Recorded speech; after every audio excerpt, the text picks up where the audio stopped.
Hey, what's up everybody? It's Rastaboy TV, and you know it's the real Rastaboy on Twitter, Instagram, and Facebook all at the same time. Thank y'all for joining me once more. It's Real Housewives of Atlanta Sunday. Lord Jesus Christ, you know what? I just watched this ATL Housewife and I need another sip of my cocktail. I'm still drinking on my leftover cocktail from the Grammys, yes. Watermelon martini. Watermelon Minute Maid, vodka, with a splash of either ginger ale or ginger beer. So I'm still sipping on my cocktail because, oh my god. Where do I start with this ATL Housewife? Bitch! I'm telling you, like, bravo to y'all. Y'all, even though I did not watch it while the Grammy was going on, because you know how to watch the Grammys, I just watched it, I'm telling you no lie. These ladies, they brought it tonight with the drama and the messiness, and oh my god, they were turned up for what? Okay. Oh god, I'm still a bit, woo. I just watched it and I'm still like, oh my god, this just happened. Anyway, let me start off from the top. So y'all know that Phaedra she's love over the topness of everything. So she's called up her head honcho, because what I call him, Dwight, whatever his last name is. Remember Dwight, who was friends with Nene. Nene don't do him no more. Oh, my lips are so chapped. You don't do him no more. He did Phaedra's baby shower, Aiden's christening, and some other party that she had for some other body. But you know, she loved over the topness. I'm like, do I been at? I'm not seen Dwight in forever on the show, but I don't know. You know, he's all extra.com. He came on tonight in his floral blazer and his big old bubble eye glasses. I was not here for the outfit, but anyway, Phaedra tapped him to do Mr. President's I don't know what they call it, I don't know what they call it, blessing or whatever, because she does love over the top function for no damn reason. She'll have a damn over the top function just because. That's what Phaedra part is about. Anyway, so she's having this inauguration kind of ceremony-ish-esque at this lavish mansion somewhere in Atlanta, obviously. And she wants dancers, she wants the whole security, like the Secret Services, like what they have at the White House. She wants a band, she wants a flash mob. Phaedra, you want so much stuff. I'm just getting a headache thinking about it. I'm like, girl, it's just a baby that's less than 1 year old. Why the hell you need all this ish for a baby that they may not even know what this is all about, maybe when he turns even 2 or 3 or even 10 years old. But anyway, it's Phaedra, it's her money. I think she needs to spend some of that money better on trying to get Apollo off of this 4 charges that he's currently probably going to be indicted on, because you know the streets, well, not the streets are talking. Did you know that Apollo got arrested sometime late last year around September 13 for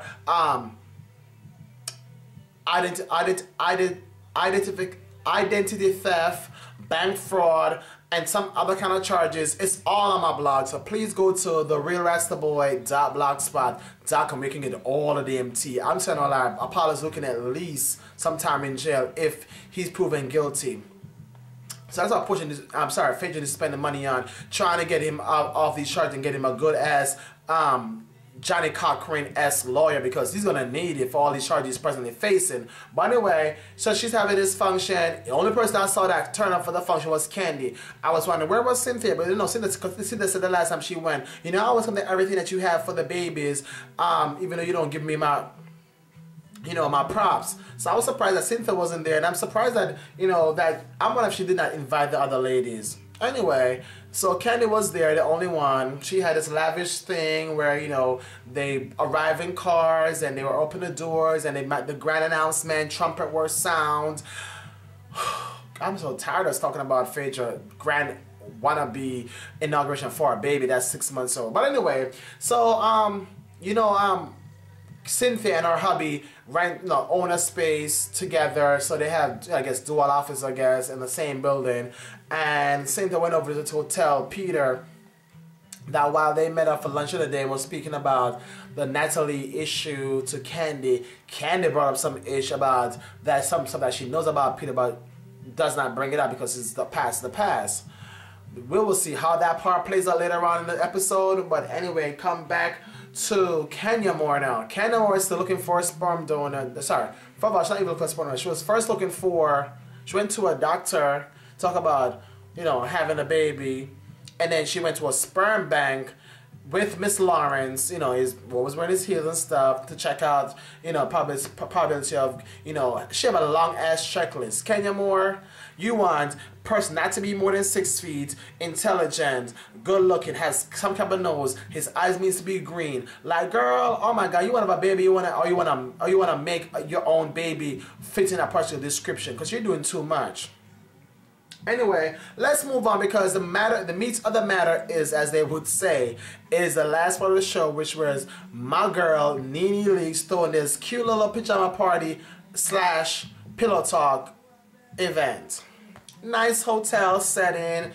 Everything was more on the floor. The girls lay out, and they, you know, everybody was invited from all the housewives and their current fiance / husband / boyfriend. Kenya Moore came with her assistant. Portia came with her sister. She invited Natalie and that Christopher Williams of him, and she invited Chuck, whatever his last name is, and his wife. I forgot her name, but they were all there. Everybody was looking cute, and some of the outfits I could, you know, care not for. You know, they were, you know, sleepover type, loungewear / negligee / pajama wear / bedroom wear, whatever. It was cute, whatever. So Nene, head honcho over there, coordinating events as always, decided, you know, she was gonna play a game. It's not meant to be a read or throwing shade. It's more likely to ask some questions and more likely give information and share information so we can help each other with relationships. So, you know, questions were asked. You know, I guess you were, but before the questions were being asked, Nene introduced the 2 model servers that will be the servers for the evening. One male wearing like a Speedo brief kind of ensemble, and one girl wearing this very revealing red, you know, number. I'm like, okay. Anyway, there were cute eye candies, you know, to serve for the night. You know, get the drinks and the food and stuff for the guests, so they have to get up from their seats. They were all like on the floor, like on like pillows and stuff. So it was very cute and comfy type, you know, environment. Anyway, so long story short, they were handed cards, and they should pick the cards of the questions. They ask a question, everybody get a chance to answer, or I think they write their answers on the like a dry erase board or something. Anyway, some of the questions were a bit touchy, and you know, I don't know, they were orchestrated to touch or, you know, get on people's nerves a little bit. But anyway, a part of let me just get into the fight. Oh well. So they asked a question. Nene was on 10. Kenya Moore was late. She came with, I guess, she came with her sister Brandon, and her excuse was she had to pick up Brandon from the airport and he was late because his flight got him delayed or some mess. Nene was already mad that she was late. 2, Nene was mad because Tana didn't text her that she was gonna be late. And 3, she was just late. Because she got there, and Nene was already pissed. Nene's already snapping and stuff. Anyway, the game continued. Nene kind of threw a little dibs-dabs here against Kenya. But the game went on. So I guess, I don't know if Nene just wanted us to put it out there because they're all here, and everybody who's been talking about who behind whose back, they're finally wanting to address it since everybody's in the room. You know, Kenya had said something about what she knew about Christopher Williams back when she worked with him on a play back in New York, and her Natalie not being his AKA legal wife. So Nene threw it out there, and what happened is, and what I see, and this is my perspective of it. Okay, so Nene threw it out there.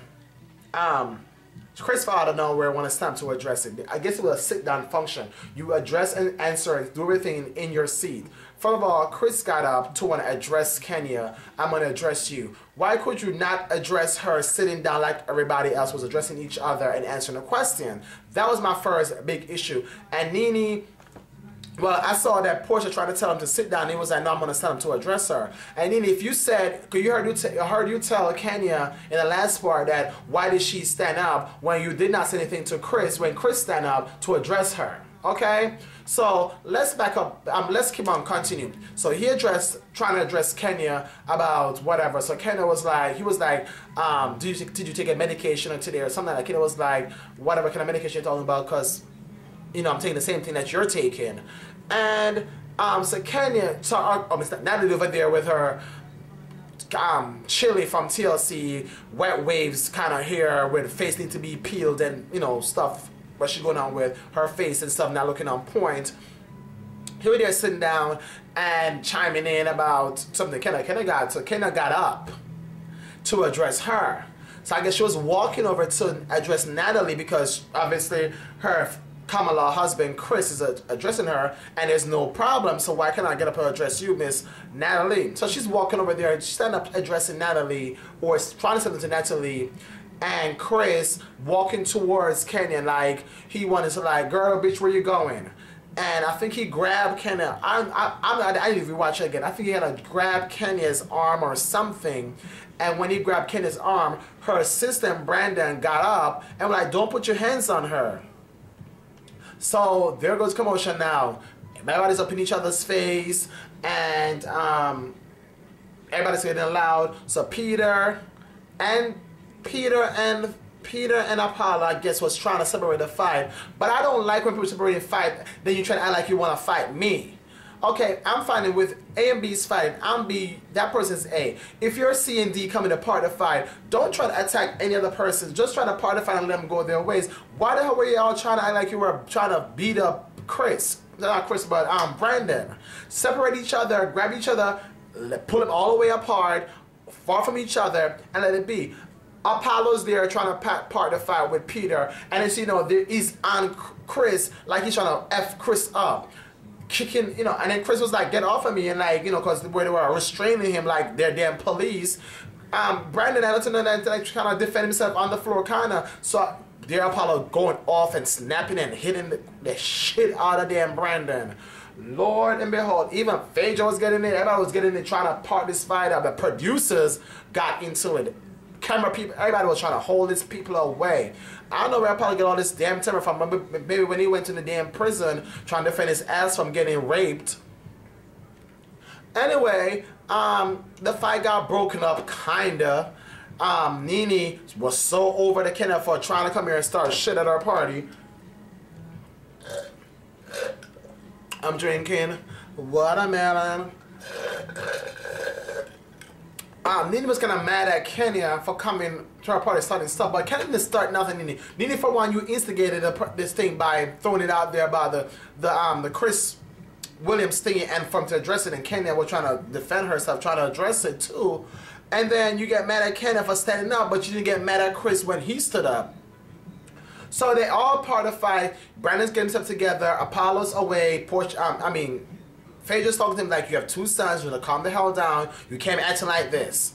Everybody's like, what the hell? So Kenya was like, you know, she needed to find out if Brandon is okay. Nene went to address her like, I told you as I sit down and not get up. And I'm like, I just don't like that part of Nene did not realize that she should have also tell Chris to sit down also, Christopher, whatever his name is. Anyway, tell you no lie, this fight was really yummy. I saw some little bodies, you know, Apollo showing off his chest.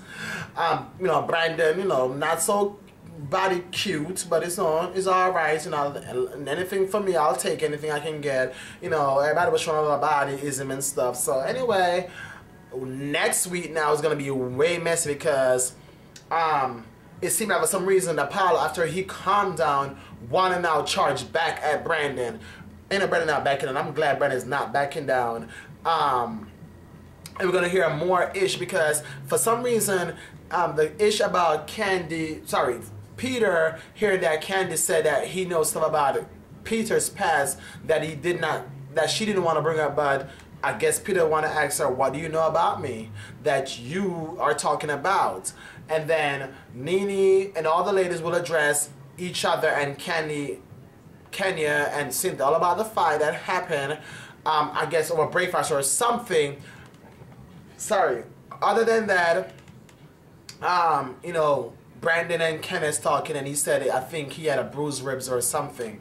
I'm telling you, like, you know, this was very turned up tonight. I'm telling you, like, if the Grammy was on tonight, everybody on social media would have been talking about ATL Housewives, but sorry, everybody was watching Beyonce, you know, Madonna and everybody else, and, you know, Lord and everybody else on CBS, the Grammys. So sorry if I wasn't able to tweet live with y'all, my fans and my peoples and my tweet peeps and my Facebook peoples about the ATL Housewives, but here y'all got your recap. You hear my 2 cents and my little something. Please let me all know if y'all think Nene was right or wrong for throwing it out there in the open about what Kenneth was saying about at the winery, and why did she not say nothing to Chris when he stood up and made it like, you know, he could stand up, but Kenneth couldn't stand up. Let me all know what y'all think. Let me all know if y'all like the fight, and let me all know if y'all, that fight was not really even edited, you know, in the way that we wouldn't have seen a lot went on. They did it good because, you know, VH1 be editing other fights, and we can be like, oh Lord, we waited for this for nothing.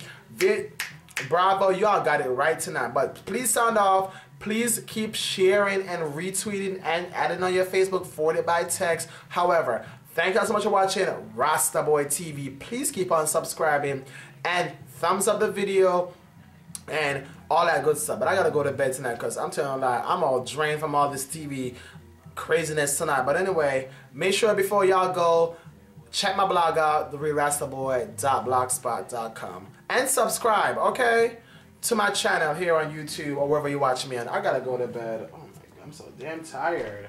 Woo. Peace.